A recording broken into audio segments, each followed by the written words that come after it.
It started like any other ordinary day. I was sitting at my desk, sipping on a cup of lukewarm coffee, and mindlessly scrolling through my phone. Work emails, social media, the usual digital clutter that seemed to take up most of my life. I had just finished typing out a snarky tweet about how Mondays were soul-crushing when my phone buzzed.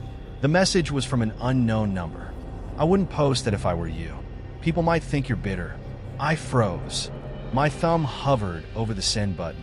I hadn't shared the tweet yet. The draft was still sitting on my screen, unposted. I stared at the message for a long moment, trying to process what had just happened. Had someone hacked my phone? Was this some elaborate prank? Shaking my head, I deleted the draft and typed out a response. Who is this? 3 little dots appeared almost immediately, the sign that the stranger was typing. Just someone who knows you better than you think. A chill ran down my spine. My first instinct was to call it a joke. A friend messing with me, maybe, but something about the timing, how they had intercepted my exact thought before I'd acted on it, made my chest tighten. I didn't reply. Instead, I locked my phone, shoved it into my pocket, and tried to brush it off. But the unease lingered, a crawling sensation on the back of my neck, like I was being watched. By the time I got home that evening, I had almost convinced myself it was nothing. A fluke, a coincidence. I was halfway through reheating last night's takeout when my phone buzzed again. This time, the message was worse. You're gonna burn the rice if you don't stir it now. My stomach dropped. I spun around to look at the pot on the stove, the rice bubbling precariously close to sticking to the bottom. I grabbed the wooden spoon and stirred, my hands shaking. My brain raced for a rational explanation. Could my kitchen be bugged? Maybe someone had hacked into my home security camera. But I didn't have a home security camera. I typed back furiously. Who are you? How are you doing this? The reply came instantly. I told you. I know you. You should really get better at stirring. By the way, I dropped the spoon, my appetite evaporating. The air in my apartment suddenly felt heavy, suffocating. The messages didn't stop. Over the next few days, they came in waves, sometimes playful, sometimes unsettling, but always unnervingly accurate. You forgot your umbrella. It's going to rain today. It did. Don't bother arguing with your boss tomorrow. He's already decided to say no. He had. You're thinking about deleting this thread. Don't. You'll regret it. I didn't. Each text chipped away at my sense of privacy, my sense of control. The worst part wasn't even the messages. It was how they felt like an intrusion into my mind. By the end of the week, I was at my breaking point. My nerves were frayed, my thoughts consumed by the stranger's texts. I was exhausted, jumping at every buzz of my phone, unable to escape the sensation that someone was inside my head. On Friday night, I decided enough was enough. I turned off my phone and left it on the coffee table, determined to spend the evening disconnected. I poured myself a glass of wine, put on a mindless sitcom, and tried to relax. For while it worked, the wine dulled the edges of my anxiety, and the canned laughter from the TV drowned out my spiraling thoughts. But then, from the corner of my eye, I saw my phone light up. It was off. I stared at it, the glow pulsing faintly in the darkened room. My heart hammered in my chest as I approached cautiously, like it might explode if I touched it. When I picked it up, the screen flickered to life, displaying a single new message. You think turning me off will stop me? You can't escape yourself. I dropped the phone like it was burning hot. The wine glass slipped from my hand and shattered on the floor, the sound jarring me back to reality. My breathing was shallow, my chest tight. This wasn't just a prank anymore. This was something else. The next morning, I went straight to the police. I didn't know what I expected them to do, but I needed someone to take me seriously. The officer behind the desk listened to my story, her expression unreadable. When I showed her the messages, she frowned, scrolling through them with a skeptical look. This could be some kind of malware, she said finally, handing the phone back to me. Or a stalker using a spoof number. We'll file a report, but I'd recommend getting a new phone and changing your number. It wasn't the answer I wanted, but it was something. That afternoon, I went to the nearest phone store and bought the cheapest replacement I could find. I didn't transfer anything from my old phone. No contacts, no apps, Nothing that could link me to whoever was sending the messages. For a while, it seemed to work. My new phone was blessedly silent, the lack of buzzing a relief I hadn't realized I needed. But as the hours turned into days, a nagging doubt crept in. What if I hadn't stopped them? What if they were just waiting? The messages returned on the third day. It started innocuously enough. Nice try with a new phone. I told you, you can't get rid of me. My hands shook as I stared at the screen. This wasn't possible. I hadn't given this number to anyone. I typed back, my anger outweighing my fear. What do you want from me? The response came immediately. I don't want anything. I just like watching you squirm. I threw the phone across the room, watching as it clattered to the floor.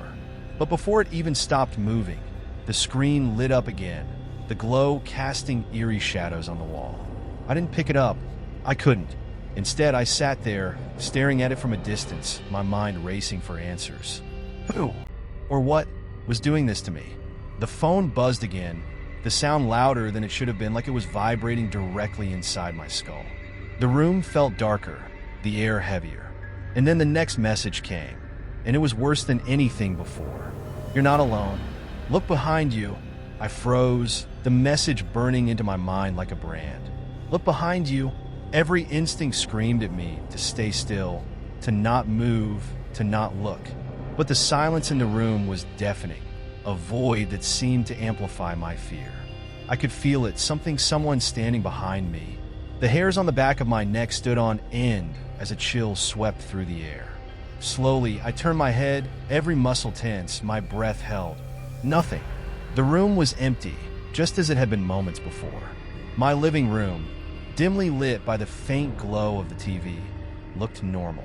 No shadows, no intruders, just me and the oppressive weight of my paranoia. I exhaled sharply, half laughing at my own terror. Get a grip, I muttered to myself, trying to shake off the lingering dread. But my phone buzzed again. Did you see me? My stomach dropped. My hands trembled as I picked up the phone, the screen's light glaring in the darkness. Stop this, I typed furiously. Who are you? What do you want? 3 dots appeared, then disappeared. The reply took longer than usual, and with every passing second, my anxiety grew. Finally, the message came. You'll find out soon enough. I wanted to scream, throw the phone out the window, do anything to make it stop. But deep down, I knew that no matter what I did, it wouldn't matter. This wasn't something I could escape. The following day, I stayed home from work. My boss was less than understanding, but I couldn't bring myself to care.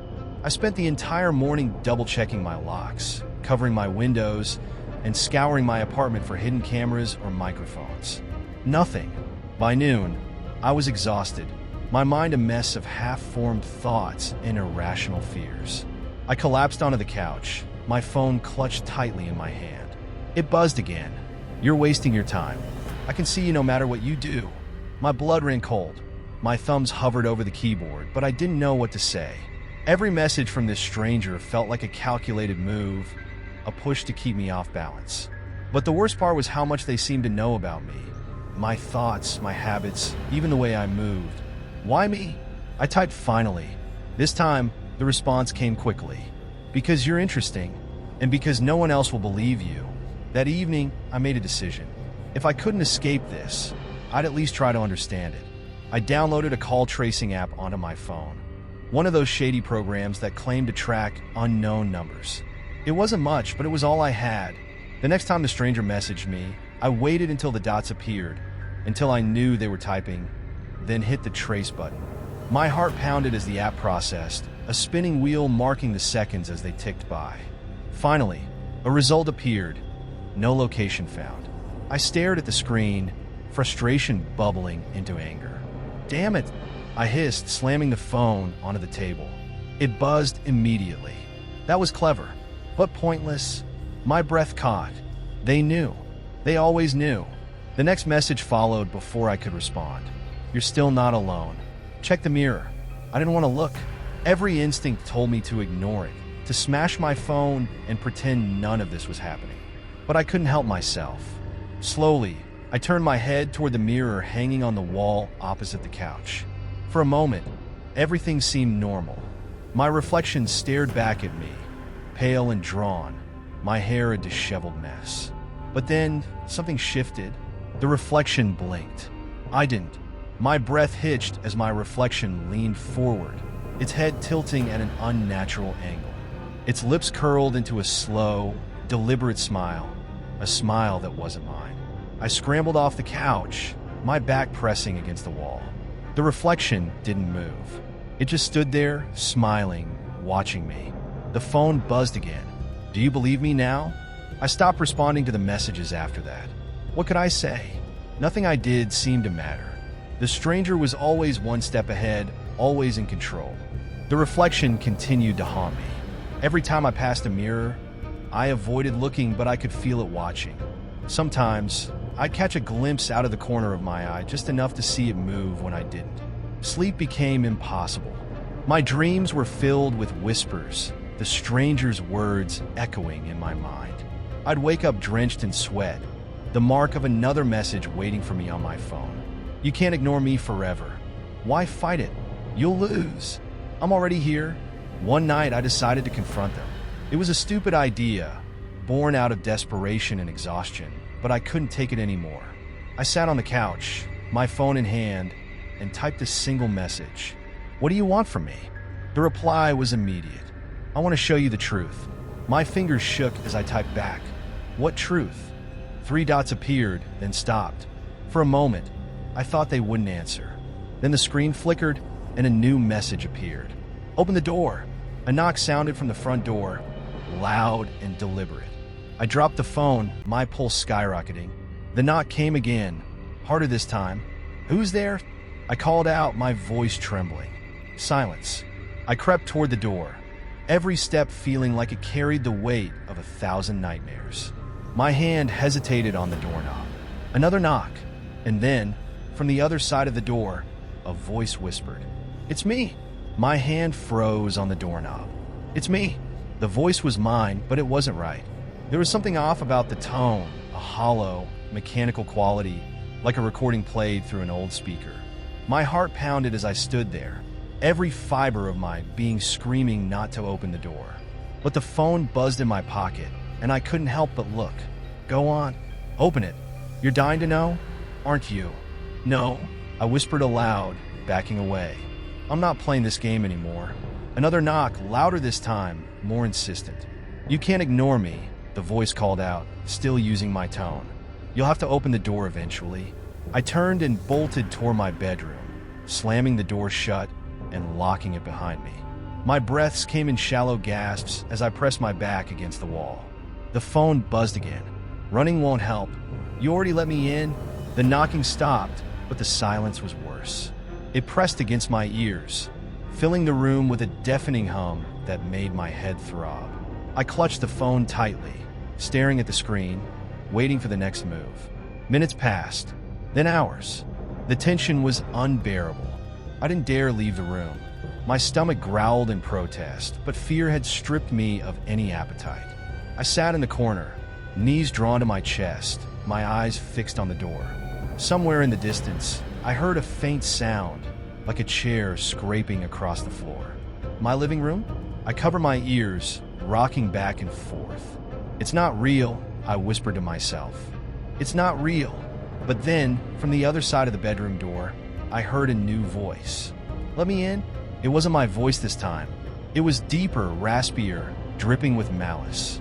I pressed my hands tighter against my ears, tears streaming down my face. The voice didn't stop. "Let me in, let me in, let me in." The repetition was maddening. My vision blurred as panic set in, my thoughts spiraling out of control. The phone buzzed in my hand, the vibration startling me into dropping it. I hesitated before picking it up, afraid of what I'd see. "Why are you hiding? You know you can't escape me." I didn't sleep that night. The knocking eventually stopped, and the voice faded into silence, but the sense of dread never left. By morning, I was a wreck, tired, hungry, and completely unsure of what was real anymore. The phone hadn't buzzed again, but I knew it was only a matter of time. Desperate, I decided to leave the apartment. I needed fresh air, distance, anything to make me feel like I had control again. I threw on a jacket, grabbed my keys, and stepped outside. The world felt different. Off. The air was colder than usual, the sky a strange shade of gray. As I walked down the street, I noticed people staring at me, silent, unblinking. A man in a business suit stood on the corner, his face expressionless as his eyes followed me. A woman pushing a stroller paused mid-step, her head snapping in my direction. Even the barista at the coffee shop across the street stood frozen behind the counter, their gaze locked on me. I quickened my pace, my heart racing. Were they real? Or was this another trick? The phone buzzed. They're watching you because they know. They see it too. I stopped in my tracks, my stomach twisting. Slowly, I turned to look behind me. The people weren't moving anymore. They stood perfectly still, their eyes fixed on me, their faces blank and empty. I ran. When I got back to my apartment, I slammed the door shut and locked it, my chest heaving with exertion. My phone buzzed again, and this time I didn't hesitate. "You can't run forever. Stop it!" I screamed, my voice cracking. "What do you want from me?"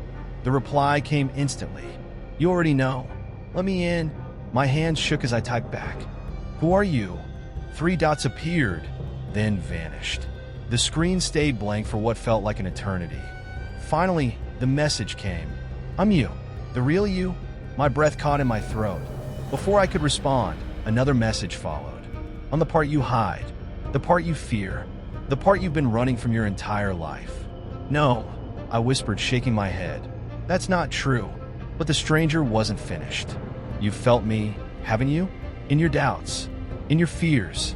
Every time you look in the mirror, you see me. You know me?" Tears blurred my vision as I typed a desperate reply. "What do you want?" "To be free." The phone buzzed one last time. "Open the door." My body moved on its own, my feet carrying me to the front door despite every instinct screaming at me to stop. My hand gripped the doorknob, trembling.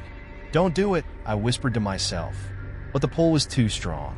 I twisted the knob and pulled the door open. The hallway outside was empty. No shadows, no figures, just the dim, flickering light of the overhead bulb. I stepped out cautiously, my heart pounding. The air felt heavy, charged with something I couldn't describe. And then from behind me, the door slammed shut. I spun around, panic surging through me. My phone buzzed in my pocket, and with shaking hands, I pulled it out. "Thank you." I stared at the screen, my mind racing. "Thank you for what? What had I just done?" A faint sound echoed down the hallway, a low, guttural laugh that sent chills down my spine. I turned toward the noise, but there was nothing there. Only the empty hallway, stretching into darkness. And then the phone buzzed again. "It's time to switch places." The world tilted, the floor dropping out from under me. My vision blurred, darkness closing in from all sides. The last thing I saw before everything went black was my reflection in the phone screen, smiling, but it wasn't me. When I woke up, the world felt wrong. It was my apartment, but not quite. The walls were the same, but the colors seemed duller, the edges blurred like an out-of-focus photograph. The air was heavy, thick with a silence that pressed against my ears. My chest felt tight as I sat up, trying to shake off the disorientation. And then I saw it, my reflection, staring at me from the mirror across the room. But this time, it wasn't just watching.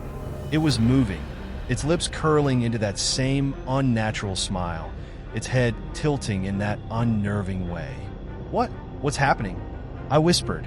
The reflection stepped closer to the glass, its movements deliberate and predatory. "You've been running from me for so long," it said, its voice echoing in the room despite its lips barely moving. "But now it's my turn." I staggered to my feet, backing away. "What do you mean? What did you do?" The reflection laughed, a hollow, mocking sound. "I didn't do anything. You opened the door. You let me in." The memory of the slammed door flashed in my mind. The moment I'd turned my back, the moment I'd crossed the threshold, I'd set something free. "No," I said, shaking my head. "You're lying. This isn't real." "Oh, it's very real," the reflection replied. "And now, you're in my world. You're on my side of the glass." I spun around, searching for something, anything that made sense. But the apartment was warped, distorted in ways that made my head spin. The corners stretched into impossible angles, the shadows twisting and writhing like living things. The phone buzzed in my pocket. I pulled it out with trembling hands. The screen was different now, the text glowing faintly against a dark background. "You've switched places. Enjoy your stay." I hurled the phone across the room, watching as it shattered against the wall. But the sound it made was wrong, soft like glass breaking underwater. "You can't leave," the reflection said, stepping even closer to the surface of the mirror. Its smile widened, its teeth sharp and too perfect. "This is your home now." "Why?" I shouted, my voice cracking. "Why are you doing this?" "Because you never listened," it replied. "You ignored me, buried me, pretended I didn't exist. But I'm a part of you, and I deserve to be free." I stumbled back into the hallway, hoping to find an escape. But the door that led to my apartment wasn't there anymore, just an endless corridor stretching into darkness. The whispers returned, louder and more insistent than ever. "Let me out. Stay here. Run. Don't run." The voices overlapped, their meanings contradicting and blurring together until I couldn't make sense of any of it. My hands clamped over my ears, but it didn't help. The whispers weren't just in the air, they were inside my head. I broke into a sprint, my feet pounding against the warped floor. The corridor twisted and turned, its walls closing in like a living thing. My breath came in short, panic gasps as the shadows behind me grew thicker, darker, faster. And then, suddenly, I wasn't alone.